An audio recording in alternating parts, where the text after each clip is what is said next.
Hello, this is CapCAN Knows, the official podcast of the Capital Area College Access Network. We're excited to engage the community in conversations about college access. I'm your host, Eric Cashman, and AmeriCorps Vista, serving with CapCAN. Joining me today is CapCAN's Executive Director, Michelle Strauss, and today we are also joined by Cindy Kangas, the Executive Director of the Capital Area Manufacturing Council. So let's get started. First of all, Cindy, thank you so much for being here with us today. Thank you for having me. I'm excited to be here. So we're just going to jump right into the questions. Our first question for you is, you recently joined the Capital Area Manufacturing Council. Can you tell us about the organization and your vision to create a pipeline between education and the manufacturing sector? Sure. The Capital Area Manufacturing Council is a membership group. We cover Ingham, Eaton, Clinton, Livingston, and Shiawassee County. And we provide services for manufacturers that include education, that include networking, that include our wage and employee benefit survey. And ultimately, as you just said at the end, links for our manufacturers to reach out to local colleges and local high schools and ISD programs. So Cindy, you've made it a priority at the Manufacturing Council to secure access to local educational and economic institutions for their employee pipeline. Why is this an important priority right now for your organization? Well, I think a lot of people are seeing the need for employees. I think you can look at a lot of different industries and everyone is hiring. I think the difference with manufacturing is there's a narrative that needs to change because a lot of kids that are younger never consider manufacturing as a career choice. So we're trying to get to the influencer, the teachers, the counselors, the parents, and let them know that they need to share with their kids that manufacturing is not a dirty job. These are very high-tech facilities that are stable jobs. They're great career choices, and a lot of kids just don't really know about that. So we're really intentional about outreach to local schools. It's so important because we need to feed kids into these jobs. We need that next generation of manufacturers. Yeah, Cindy, I remember when my son was little, we actually took the Be a Tourist in Your Own Town tour at the GM plant. And I had been in plants as a child because my dad worked for Chrysler, and I remember how dirty they were. And then when we went into GM, it was like, wow, look at this. This is spotless. And my son really got interested in automotive, cars, all those things. And now, of course, is an automotive engineer in those kinds of plants. So it really has changed, and people have a misnomer about what is out there these days. I think there's also a misnomer about how broad manufacturing is. When you think about all the robotics that are in there and some of these science-based manufacturers that are local, I mean, we need scientists doing manufacturing jobs. It's not just entry-level assembly line, although that is definitely needed, but it's very broad. There's a wide range of things that need to be done.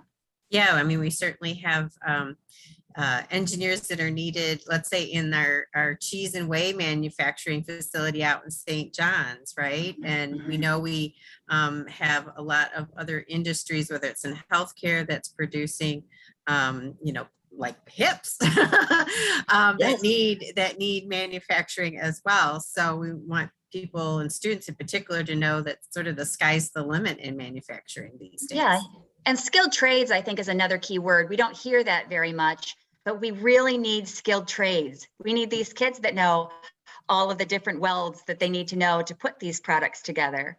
It's amazing when you walk into one of these facilities and see all of these people working. It's just so cool. Right. So it's all about advanced manufacturing these days. It is for sure. Good. Okay, Eric. Okay, so thank you. So what partnerships do manufacturing council members have with local schools and higher educations, for instance, LCC, and how do they benefit the students and the community more broadly? So we have a partnership with Lansing Community College that kind of goes both ways, where our manufacturers are constantly looking at their talent.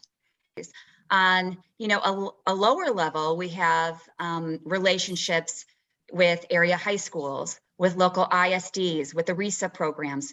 A lot of those kids are trying to figure out what they want to do when they leave high school. They're looking for apprenticeships. Some of the kids at the ISD are actually in manufacturing programs. So we're trying to match them to our manufacturers so the manufacturers can come in, talk to them about how to apply for a job and what the expectations are, and maybe what credits you need to fulfill this certain job requirement. So we really try to keep the line of communication open. I think where we have room to grow is with the younger kids, middle school and younger, because oftentimes before kids get into high school, they already kind of have a feeling for what they want to do. They maybe have already made a decision about attending an ISD course, or maybe taking a wood shop class if that's something that's offered at their school. But if we get to them when they're younger and we start teaching them what manufacturing can be, we think that might change some minds a little earlier. Yeah, you mentioned with the middle school students, you can't see what you don't know, right? And True. Since we have fewer people like us working in the industry than we have in past generations, students wouldn't know that this is a possibility for them, and that there's a range of opportunities in manufacturing, not only the actual production side of things, but there's the back office side of things as well. Because in order for a plant to stay open, you need, all of the range of office as well as law, Yeah, accounting, HR. and manufacturing. Yeah, I think too, there needs to be a change in the way, again, the influencers, the counselors are chatting with kids, because a lot of times there's a push for four-year universities where kids could potentially get a certification or go to a community college, or maybe start their job and do some sort of apprenticeship and have their employer pay for some of their education. There are so many choices that I'm not sure kids are aware of these days, and we're hoping to change that narrative. Right, sure. right. And I know we'll talk about stackable things in a minute, but Yeah. I think we want to emphasize with our listeners that when we talk about post-secondary education, we are talking about that whole gamut of certificates, credentials, licensure, degrees, and so forth. So, Yeah. Depending upon where you come in, so to speak, in the manufacturing sector, you can build off of those things as you go forward. Yes, for sure. So tell us a little bit about what you are doing this next month to promote awareness about the manufacturing industry specifically. Yes, October is Manufacturing Month. So we try to get out as much as we can. The first Friday in October is always Manufacturing Day. Traditionally, in a non-COVID time, we would put kids in school buses and have them tour multiple facilities. They just go almost trick or treat style. They go to one, take a tour, get back on the bus, have lunch, go to the next one. This year, it's going to be a hybrid event just because teachers were a little nervous this year to put kids on buses this early in the school year. So we're sending manufacturers into classrooms so that they can still have those one-on-one conversations. They can still take in some of their equipment or demonstrations for the kids. And we're really excited about it, but we're hoping next year we can be back in the factories and doing those traditional field trip type things.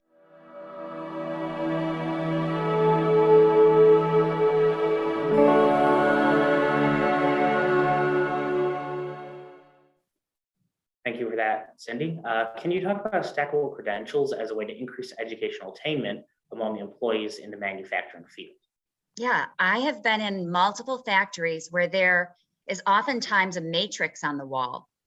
And it's a matrix of skills that they hope that the employees will attain to kind of move up the ladder and get better jobs. And of course, the more credentials you have or the more things you know, the higher you can kind of move up that food chain. So a lot of times they'll come in at entry level and they'll start entry level jobs. And their boss or the plant manager will say, if you learned another trade, it would make you, more valuable to us. We'll pay for you to do this, or you can go to LCC and take this course or get this credit or learn this weld and come back to us and you'll get a raise. You'll be, promoted within your little group. And ultimately, if they keep doing this, if they keep building onto what they're doing, they become a more valuable asset to the manufacturer. And a lot of times manufacturers, they love promoting from within. There's a culture that they're a family. Anytime you go in there, they will tell you we're family, and they like to see their people succeed. So the more they send them out for training and to get more credentials, the higher they can move up. And then you're seeing these people that are staying there in these jobs for 20, 30, 40 years because they just kept learning. They stayed hungry and they kept going back to learn more.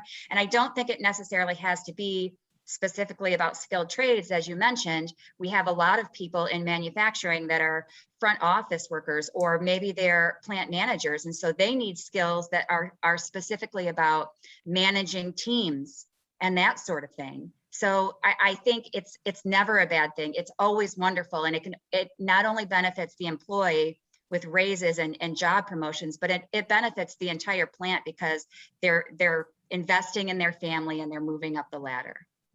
Cindy, do some of your members have different mechanisms, I guess, where they're helping their employees pay for those certificates and licenses and so forth? Yes, oftentimes that's usually not the exception. That's the rule. Usually if they see that you are there and you are a willing participant and you've shown your value and you want to keep learning, they will invest in you. Great. And then I also want to remind our listeners that the state of Michigan has 2 different scholarships that they have opened up over the past year, particularly to address the pipeline challenges for our industries. They're the Futures for Frontliners Scholarship and the Reconnect Scholarships. And so anybody that's been working during the pandemic, and we know that most manufacturers kept working during the pandemic, you may be eligible for that Futures for Frontliners Scholarship. And then the Reconnect Scholarship is available if you maybe started a degree or credential somewhere and you didn't finish and you just need a few credits. We encourage you to either go to LCC or go to the Reconnect Scholarship website to learn more about what you might be eligible for. Yeah, great tip. That's wonderful. So, oops, I'm sorry. I was just going to say, it sounds great because I know that some of my friends back when I was considering going to MSU, they couldn't go to college. They couldn't afford a full 4-year standard college trip because they have to support their families. They've got to keep in touch with their families and help pay for siblings and needs. So being able to work while also developing your education and kind of working your way up the ladder incrementally, that sounds like a great program that's much more manageable for somebody who maybe can't afford to go spend 4 years at college and manage both a college workload and another job to support their family and themselves and tuition besides that. Yeah. So Cindy, you alluded to some of the high school programs at the ISD and the RESAs. So can you talk a little bit more about what those programs are specifically doing to help students get a foundation in manufacturing and maybe some of those credits? I just toured Ingham ISD Wilson Talent Center last week, and my heart was beating so fast because I'm walking through and I'm seeing all of these kids and not just manufacturing. They have automotive and they have nursing programs out there. And a lot of times these kids will be a part of these programs at an Ingham ISD, and they'll leave with some sort of certification. They'll leave with job security so they can start college and already have a couple credits under their belt, which is amazing. Or they only have a little bit that they need to finish, or they'll have some sort of apprenticeship starting out after they graduate. So I encourage everyone, if they're interested in manufacturing, first to talk to a high school counselor and ask them about ISD, go tour a local ISD. Everyone at Ingham, Eaton, Clinton, all of those ISDs and those RESA programs have amazing humans working there. They just want the kids to succeed. I would also encourage kids that are interested in manufacturing to just keep an eye on manufacturing in your neighborhood, because there are so many manufacturers just in the Lansing area that you may not even know about. And as you're watching them, they want to connect to people in their neighborhood. They want to connect to students, especially youth. So if you are feeling the nerve and you feel like you can, I would say, give them a call and tell them, I'm in high school, I'm looking for a part-time job, or I'm looking for, a couple hours a week. Could I come and work for you a couple hours a week while I'm in school? And I'll tell you, the answer will always be absolutely. We love you. We want you to be a part of it. And we're so excited. So again, reach out to the ISDs, take tours, keep an eye on what's going on in your neighborhood, manufacturing wise, and talk to your high school counselors. Advocate for manufacturing. Definitely, definitely. And then I'd love to put a plug in for the manufacturers to know that they can also reach out to the school districts. Ingham ISD, Eaton Risa, and Clinton Risa, they have councils where they're looking for professionals to help develop the curriculum that is actually being implemented at their career centers. So it's a great partnership between education and the manufacturing community. I think even at the college level, we had a board meeting yesterday, and when I was speaking to the dean about Lansing Community College, she said, well, if she was talking to the board, and she said, if you have someone that has a specific skill and they can come back and teach, have them come back and teach a couple of nights a week. So I think that the manufacturers need to reach out and the students need to reach back. I think you're right. It's reciprocal on all levels. That's the only way we're going to create a pipeline that's going to work Yeah, as we move for sure. forward. For sure. Yeah, great. Thank you. Yeah. So it seems like we are coming to the end of the interview, and I have one last question. We end every interview with CapCAN Knows, where you would state your name and what you know. So I ask you, Cindy Kangas, who are you and what do you know? Well, my name is Cindy Kangas, and I am the director of the Capital Area Manufacturing Council.